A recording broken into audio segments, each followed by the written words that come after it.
नमस्कार मित्रांनो, welcome to S class education. आज आपण पाहणार आहोत 10th स्टँडर्ड इतिहास आणि राज्यशास्त्र या दोनही पेपरचा पेपर पॅटर्न. इतिहास आणि राज्यशास्त्र समाजशास्त्र 1 या विभागामध्ये येतं. तुम्ही जेव्हा उत्तरपत्रिकेवरती उत्तरलेखनाची भाषा किंवा विषय लिहिता तर त्याच्या विषयामध्ये तुम्हाला लिहायचं आहे समाजशास्त्र भाग 1 आणि उद्या परवा जेव्हाही तुमचा भूगोलाचा पेपर असेल तेव्हा तुम्हाला लिहायचं आहे समाजशास्त्र भाग 2. Okay, so let us see. सगळ्यात पहिल्यांदा तुम्हाला सगळ्यांना माहिती आहे की तुमचा पेपर हा 40 गुणांचा आहे. याच्यामध्ये 40 गुण पेपर 1चे म्हणजे इतिहास आणि राज्यशास्त्राचे असतात आणि 40 गुण भूगोलाचे असतात. ओके, सो आता तुम्हाला यासाठी 2 तास 15 मिनिटांचा वेळ आहे. यावर्षी 15 मिनिट एक्स्ट्रा आहेत, सो दॅट्स वाय 2 तास 15 मिनिटांचा वेळ आहे. पेपरमध्ये 28 गुणांचा इतिहास विचारला जातो आणि 12 गुणांचा राज्यशास्त्र असणार आहे. आता या 28 गुणांमध्ये काय काय येतं तर सगळ्यात पहिल्यांदा प्रश्न पहिला अ, दिलेल्या पर्यायांपैकी योग्य पर्याय निवडून विधाने पुन्हा लिहा. सो तुम्हाला या ठिकाणी विधाने देखील लिहायची आहेत, फक्त आन्सर नाही लिहायचे. ते आन्सर त्या विधानामध्ये आलं पाहिजे. त्या आन्सरला खाली डबल अंडरलाईन ओढायची आहे, डबल सिंगल वॉटेवर पेन्सिलने ओढा पण, आणि एकदम लाईटली लाईन ओढायची आहे, ती दिसेल इतपत लाईट ओढायची आहे आणि तुमचा आन्सर तयार होईल. ओके, सो अशा पद्धतीने तुम्हाला 3 विधाने येतात. तुम्हाला त्याच्यामध्ये करेक्ट आन्सर टाकून ते पूर्ण करायचे असतात. 4 पर्याय हे दिले जातात. 4 पर्यायांपैकी जे उत्तर असेल ते तुम्हाला लिहायचं आहे. नेक्स्ट आहे प्रश्न पहिला ब, पुढीलपैकी प्रत्येक गटातील चुकीची जोडी ओळखून लिहा. तुम्हाला या ठिकाणी एकूण 3 गट दिले जातात. प्रत्येक गटामध्ये एक चुकीची जोडी असते, ती तुम्हाला ओळखायची असते आणि उत्तरपत्रिकेवरती फक्त चुकीची जोडी डॅश आणि जी काही जोडी चुकलेली असेल ते फक्त तुम्हाला लिहायचं आहे. असं प्रत्येक गटासाठी करायचं आहे. कसं लिहायचं आहे, सपोज की प्रश्न पहिला ब त्याच्यामधला पहिला असेल तर लिहायचं आहे चुकीची जोडी आणि पुढे जी काही जोडी असेल ती तुम्हाला लिहायची आहे. ओके, हे तुम्हाला तीनही याच्यासाठी करायचं आहे, तिन्ही पण गटांसाठी. आणि प्रत्येक चुकीची जोडी ओळखण्याला आणि लिहिण्याला तुम्हाला 3 मार्क आहेत. ती बरोबर करून लिहायची गरज नाहीये, कारण प्रश्नामध्ये फक्त चुकीची जोडी ओळखूनच लिहायची आहे. आफ्टर दॅट नेक्स्ट आहे ते म्हणजे प्रश्न दुसरा अ, दिलेल्या सूचनांप्रमाणे कृती करा. कोणत्याही 2 कृती तुम्हाला करायच्या आहेत. तर या ठिकाणी संकल्पना चित्र पूर्ण करा असेल किंवा दिलेल्या विषयावरती संकल्पना चित्र तयार करा असेल, कालरेषा पूर्ण करा असेल किंवा उघतक्ता पूर्ण करा असेल. तर अशा पद्धतीने 4 ह्याच्यामध्ये कृती आहेत. यापैकी कोणत्याही 3 कृती दिल्या जातात आणि तुम्हाला कोणत्याही 2 सोडवायच्या आहेत 4 गुणांसाठी. ओके, याच्यामध्ये जर संकल्पना चित्र पूर्ण करा आलं तर कसे प्रश्न येऊ शकतात ते आपण ऑलरेडी प्रिव्हियस व्हिडिओमध्ये पाहिलेले होते. इथेच मी तुम्हाला दाखवले होतं. जर आपण वरती जाऊ इतिहासामध्ये राज्यशास्त्रामध्ये आलोय आपण. हां, इथे कुठेतरी स्वाध्यायामध्ये, अरे रे इथे कुठे चित्र नाहीये. एक मिनिट का मला शोधू द्या. हां, ह्याला म्हणतात संकल्पना चित्र. तर हे पूर्ण करा वगैरे असे प्रश्न विचारले जाऊ शकतात. किंवा त्याचबरोबर कालरेषा तयार करा, हे तुम्हाला म्हणजे एखादे सणावळ्या काय असतील ते दिले जातील आणि त्याच्या आधारे त्या सणाला काय घडलं होतं हे तुम्हाला विचारलं जाईल. बट हे खूप रेअर आहे, जास्त तुम्हाला याच्यावरती प्रश्न नाही आहेत. आलेच तर तुम्हाला संकल्पना चित्र पूर्ण करावरतीच 3 संकल्पना चित्र येतात, ते पूर्ण करायचे असतात. तिघांपैकी कोणतेही 2. ओके, आणि आले तर तुम्हाला 4 बॉक्स येतात, कारण प्रत्येक बॉक्सला हाफ मार्क असतो.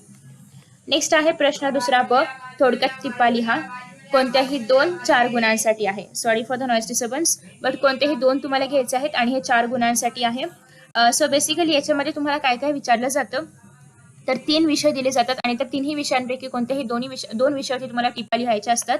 टिपा लिहिताना शक्यतो तुम्ही पॉईंट वाईज लिहायचं आहे, जेणेकरून मार्क्स द्यायला इझी होतं. त्यासोबतच टिपा लिहिताना तुम्हाला 25 ते 30 शब्दांमध्ये लिहायचं आहे. म्हणजे अराउंड टिपा लिहिताना तुम्हाला 5 ते 6 ओळींचं एक उत्तर लिहावं लागेल. त्याच्यामध्ये पण पॉईंट वाईज लिहा. 2 गुणांसाठी आहे म्हणजे कमीत कमी 2 ते 4 पॉईंट्स यांच्यामधले पॉईंट्स आले पाहिजेत. ओके, त्यानंतर नेक्स्ट आहे प्रश्न तिसरा, पुढील विधाने सहकारण स्पष्ट करा. 4 विधाने दिली जातील आणि तुम्हाला कोणत्याही 2 विधानांना सहकारण स्पष्ट करायचं आहे. सो अगेन हे तुम्हाला 2 गुणांसाठी एक विधान आहे आणि प्रत्येक विधान लिहित असताना तुम्हाला 2 ते 4 पॉईंट्स लिहायचे आहेत. ओके, सो 2 ते 4 पॉईंट्समध्ये ते जे काही विधान असेल तर ते तुम्हाला स्पष्ट करायचं आहे. आता इथे तुम्हाला उत्तराचं स्टार्टिंग पण लिहायचे आहे. मधला भाग जो काही उत्तरांमध्ये विचारलेला आहे तो लिहायचा आहे आणि मग एंडचा भाग तुम्हाला कन्क्ल्युजन लिहायचा आहे. सो 3 भागांमध्ये हे उत्तर असलं पाहिजे. सुरुवात असली पाहिजे, मध्यभाग जे त्या उत्तराचं जे मेन उत्तर आहे म्हणजे ज्या प्रश्नाचं जे मेन उत्तर आहे ते मध्ये असेल आणि ऍट दी एंड पण तुम्हाला त्याचा एक कन्क्ल्युजन लिहायचं आहे. ओके, सो 2 ते 4 पॉईंट्स तुम्हाला याच्यामध्ये मेन्शन करावे लागतील, डिपेंड अपॉन किती मोठे वगैरे आहेत. नेक्स्ट आहे याच्यामध्ये कोणते सहकारण येतात तर ते फक्त पुस्तकामधले म्हणजे एक्सरसाइज मधलेच मोस्टली विचारले जातात. सो तुम्हाला मी ऑलरेडी इम्पॉर्टंट क्वेश्चनचा व्हिडिओ टाकलेला आहे, सो तो व्हिडिओ तुम्ही याच्यासाठी रेफर करू शकता. अगेन टिपा लिहामध्ये पण तुम्हाला त्यामधलेच प्रश्न येऊ शकतात, पुस्तकामधलेच, जास्त बाहेरचं येत नाही. सो पुस्तकामधलेच प्रश्न करायचे आहेत. नेक्स्ट आहे पुढील उतारा वाचून त्याखालील प्रश्नांची उत्तरे लिहा. अगेन उतारा पण पुस्तकामधलाच येतो. बाळासाहेब पंडित यांचा उतारा असेल किंवा वृत्तपत्रेमध्ये तो शेवटचा उत्तर आहे. Let me show you. वृत्तपत्र, हा, हा जो शेवटचा उत्तर आहे यापैकी काही उत्तरे तुम्हाला विचारले जाऊ शकतात. येस, दिस वन. ओके, असं उत्तर दिलं जाईल. याच्यावरती प्रश्न येऊ शकतात की मालिकेचं नाव काय आहे, नेहरू यांचं पुस्तक कोणतं आहे, किंवा जवाहरलाल नेहरू यांचं पुस्तक असेल, किंवा ही जी मालिका आहे भारत एक खोज, तर ही कोणी डायरेक्ट केली होती, कोणी दिग्दर्शित केली होती, हे तुम्हाला विचारलं जाऊ शकतं. आफ्टर दॅट नेक्स्ट आहे, याच्यावरती तुम्हाला जे उतारे येतील ते स्ट्रिक्टली पुस्तकामधलेच येतात. अगेन असं काही नाही की असे बॉक्समधलेच येतील. या ठिकाणी तुम्हाला अजून एक उतारा पाहायला मिळेल, हा आकाशवाणी. तर आकाशवाणीमधला पण उतारा येऊ शकतो. याच्यामध्ये पण तुम्हाला आकाशवाणी हे नाव कसं पडलं वगैरे वगैरे विचारलं जाऊ शकतं. तर याच्यामध्ये तुम्हाला एकूण 3 प्रश्न येतात. पहिले 2 प्रश्न 1-1 गुणांचे असतात आणि तिसरा प्रश्न हा 2 गुणांचा असतो. ओके, तर अशा पद्धतीने 3 प्रश्न तुम्हाला इथे विचारले जातात आणि तुम्हाला 3ही प्रश्नांची उत्तरं लिहायची असतात. हा परिच्छेद 12 ते 15 ओळींचा असतो. नेक्स्ट आहे, आधी उत्तर वाचायचं आहे, प्रश्न वाचायचे आहेत, त्या प्रश्नांच्या आधारे उत्तरामधली उत्तरं शोधायची आहेत, ती निश्चित करायची आहेत आणि मग लिहायचं आहे. कारण पहिल्या 2 प्रश्नांची उत्तरं सहजासहजी आरामात मिळतात, पण तिसऱ्या प्रश्नामध्ये तुम्हाला थोडंसं डोकं लावावं लागतं, थोडंसं तुम्हाला उत्तर अरेंज करून मग लिहावं लागतं. ओके, कारण ते 2 गुणांचं आहे. नेक्स्ट आहे की तुम्हाला उत्तरामध्ये ज्याप्रमाणे घटना दिलेल्या आहेत त्याचप्रमाणे प्रश्न पण विचारले जातील, असं काय नाही. प्रश्न कसे येऊ शकतात, फक्त एवढेच की त्याची उत्तरं मात्र उत्तरामध्येच असतील, कुठेही असतील पण त्याच्यामध्येच असतील. ओके, नेक्स्ट आहे प्रश्न 5वा. हा इतिहासामधील सगळ्यात शेवटचा प्रश्न आहे आणि हा 6 गुणांचा आहे आणि तुम्हाला कोणतेही 2 सोडवायचे आहेत. म्हणजे याच्यामधला प्रत्येक प्रश्न हा 3 गुणांचा असणार आणि 3 गुणांचा प्रश्न आहे म्हणजे उत्तर लिहिताना तुम्हाला कमीत कमी 3 ते 6 एवढे पॉईंट्स तरी लिहावेच लागतील, कारण हे सगळ्यात महत्त्वाचा प्रश्न आहे. याच्यामधून तुम्हाला खूप छान पैकी मार्क्स देखील मिळू शकतात आरामात. सो बेसिकली याच्यामध्ये कोणते प्रश्न येऊ शकतात, जे दीर्घोत्तरी प्रश्न आहेत. ओके, असे तुम्हाला दीर्घोत्तरी 4 उपप्रश्न येतील, यापैकी तुम्हाला कोणत्याही 2 प्रश्नांची उत्तरं इथे लिहायची आहेत. आफ्टर दॅट नेक्स्ट आहे, या प्रश्नामध्ये काय काय येऊ शकतं, तर स्पष्टीकरण करा असेल, किंवा समान भेद म्हणजे डिफरन्स लिहायचे असेल, सिमिलर पॉईंट्स लिहायचे असतील, किंवा एखादा मुक्तोत्तरी प्रश्न असेल की तुम्हाला स्वतःच्या मनाने त्याचं उत्तर वगैरे लिहायचं असेल, किंवा एखादं चित्र वगैरे दिलं जाईल ते एक्सप्लेन करा असेल, किंवा आपल्या ते जे शिलालेख आहे लूर संग्रहालयामधलं ते दिलं जाईल. तर अशा पद्धतीने तुम्हाला प्रश्न विचारले जातील, जे तुम्ही स्वतः लिहू शकता, मनाने अगदी थोडक्यात लिहू शकता. आणि याची शब्दमर्यादा आहे 60 शब्द तरी असले पाहिजेत, म्हणजे कमीत कमी 12 ते 14 लाईन्स तरी तुम्ही लिहिल्या गेल्या पाहिजेत, म्हणजे अराउंड तुम्हाला 6 पॉईंट्स तरी लिहावे लागतील मोठे मोठे. ओके, तर तुम्हाला 3 मार्क्स याच्यामध्ये मिळू शकतात. अगेन या प्रश्नामध्ये आउट ऑफ मार्क्सही मिळतात, बट तुम्हाला सगळं मुद्देसूद आणि व्यवस्थित लिहावं लागेल. जे काही विचारलेलं आहे ते शक्यतो इतिहासामध्ये एक्स्ट्रा प्रश्न लिहिणं अवॉइड करा. जेवढं विचारलं तेवढंच लिहा, कारण वेळ शेवटी पुरत नाही. कारण खूप सारे मोठे मोठे प्रश्न आहेत, बऱ्याच प्रश्नांची उत्तरं लिहायची आहेत आणि मग इतिहासामध्ये बऱ्याचदा उत्तर आठवण्यासाठी पण वेळ लागतो. सो दॅट्स वाय तुम्हाला जर वेळ पुरावा असं वाटत असेल तर शक्यतो जेवढं विचारलेलं आहे, 2 विचारले तर 2च लिहायचे. मग तुम्हाला भलेही नंतर असं वाटलं की एखादा एक्स्ट्रा लिहायला पाहिजे, तर तुम्ही त्या ठिकाणी थोडंसं पान अर्ध राहिलं असेल, किंवा तुम्हाला ज्याप्रमाणे उत्तर असेल त्याप्रमाणे अंदाज घेऊन तुम्ही एखादा पान वगैरे सोडू शकता आणि मग तिथेच ते एक्स्ट्रावालं उत्तर पेपर झाल्यानंतर तुम्हाला हवं तर तुम्ही लिहू शकता.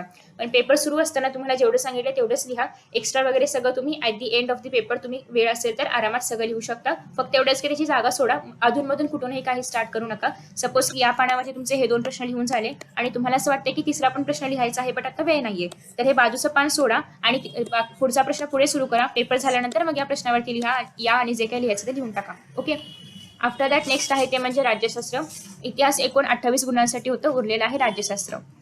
राज्यशास्त्रामधला पहिला प्रश्न आहे, इथे पहिला प्रश्न नसतो, प्रश्न 6वा पासूनच हे स्टार्ट होणार आहे.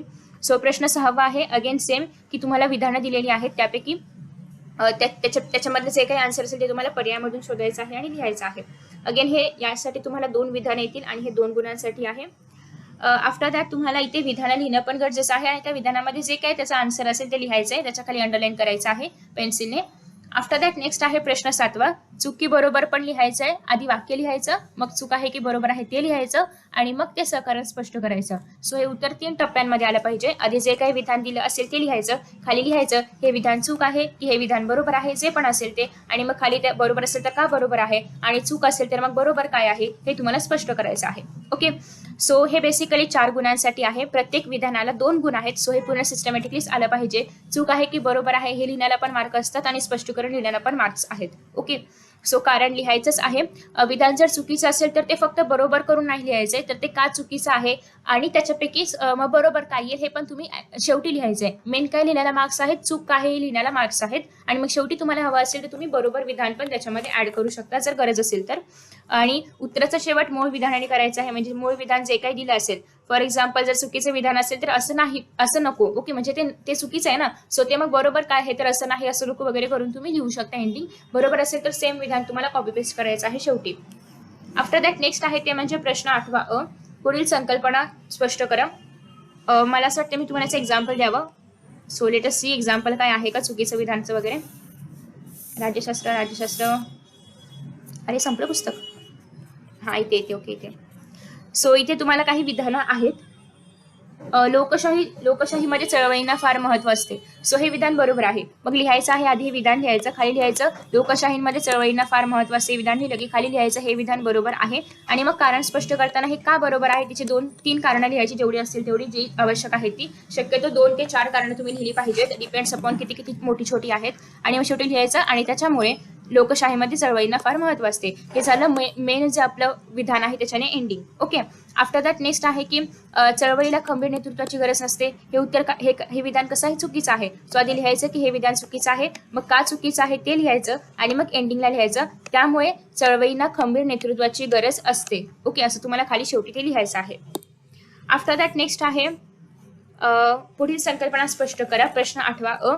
कोणत्याही एक तुम्हाला इथून घ्यायचं आहे किंवा त्याचा आन्सर लिहायचा आहे. 2 तुम्हाला संकल्पना दिल्या जातील, त्यापैकी कोणतीही एक संकल्पना स्पष्ट करायची आहे 2 गुणांसाठी. म्हणजे 2 ते 4 पॉईंट्स याच्यामध्ये आले पाहिजेत आणि 6 ते 7 ओळींचं हे उत्तर असलं पाहिजे.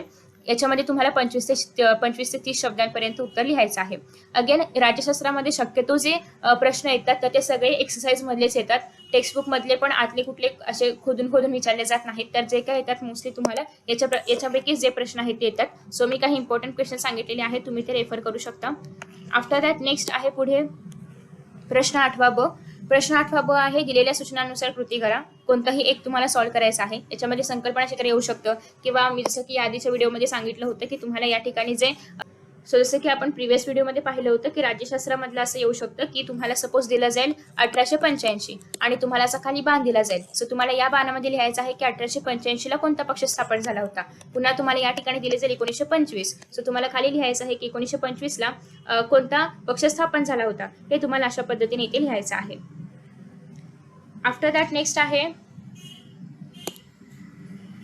हे आहे अगेन 2 गुणांसाठी कोणताही तुम्हाला एक सॉल्व्ह करायचा आहे. आकृती ज्या काही आकृत्या दिल्या असतील त्या सगळ्या तुम्हाला पेनानेच ड्रॉ करायच्या आहेत. आकृती काढायच्या आहेत जर आकृती संकल्पना चित्र वगैरे काय दिलं असेल तर, आणि ते पूर्ण भरायचं आहे. भरल्यानंतर जे तुमचं उत्तर असेल त्याला तुम्ही पेन्सिलने हवं तर अंडरलाईन करू शकता. नेक्स्ट आहे शेवटचा प्रश्न पेपरमधील प्रश्न 9वा. थोडक्यात उत्तरे लिहा. कोणताही एक सॉल्व्ह करायचा आहे. याच्यामध्ये तुम्हाला 2 दिले जातील आणि त्यापैकी कोणताही एक प्रश्न तुम्हाला सोडवायचा आहे 2 गुणांसाठी. अगेन हे पण 25 ते 30 शब्दांमध्ये लिहायचं आहे. म्हणजे तुमचं हे उत्तर 6 ते 7 ओळींमध्ये आणि 2 ते 4 पॉईंट्समध्ये आलं पाहिजे. ओके, याच्यामध्ये पण फरक स्पष्ट करा किंवा तुमचं मत व्यक्त करा वगैरे असे काही प्रश्न विचारले जाऊ शकतात. सो हा प्रश्न अतिशय महत्त्वाचा असतो. यामधला शेवटचा प्रश्न आणि इतिहासामधला शेवटचा प्रश्नही, कारण तो मुक्तोत्तरी प्रश्न असतो. सो आफ्टर दॅट हा जो विभाग आहे तर हा 12 गुणांचा होता. आय होप की तुम्हाला हा व्हिडिओ आवडला असेल आणि अशाच पद्धतीने सोपा पेपर येईल, कारण आतापर्यंत जे सगळे पेपर हे सोपे आले होते. मग ते सायन्स असो किंवा इतर कुठलाही विषय असो, तर त्याचप्रमाणे हाही पेपर सोपा येईल. Best of luck for exams and see in the next video. Important question जर हवे असेल तर त्याचा व्हिडिओ मी ऑलरेडी अपलोड केलेला आहे. So thank you so much and see in the next video. Bye bye.